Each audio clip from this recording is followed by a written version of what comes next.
പേരറിയാത്തൊരു ഭക്തൻ അല്ലെങ്കിൽ ഭക്ത ചോദിച്ചിട്ടുണ്ട്, ഉദ്ധവർ ആരാണ്, അദ്ദേഹത്തിനെ കുറിച്ച് കൂടുതൽ പറയുമോ? അദ്ദേഹത്തിനെ കുറിച്ച് പറയാൻ തുടങ്ങിയാൽ ഒരു എപ്പിസോഡ് മുഴുവനായിട്ടും പറയേണ്ടതായിട്ട് വരും. അത്രയധികം ഉണ്ട് പറയാൻ. ചുരുക്കി പറയാം ഞാൻ.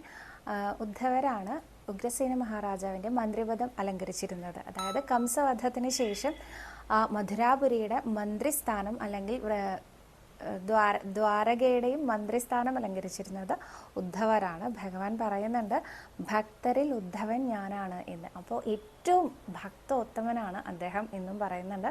വ്യാഴാചാര്യൻ്റെ ശിഷ്യനാണ് അദ്ദേഹം എന്നും പറയുന്നുണ്ട്.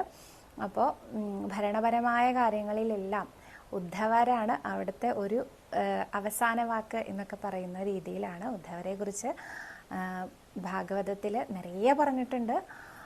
ഉദ്ധവ ഉപദേശമുണ്ട്, അങ്ങനെ കുറേ ഉണ്ട്. അപ്പോൾ പറയുകയാണെങ്കിൽ കുറേ പറയാനുണ്ടായിരിക്കും. നമുക്ക് ഉദ്ധവരുടെ കഥയായിട്ട് തന്നെ അനുസ്മരിക്കാൻ ഭഗവാൻ അനുഗ്രഹിക്കട്ടെ.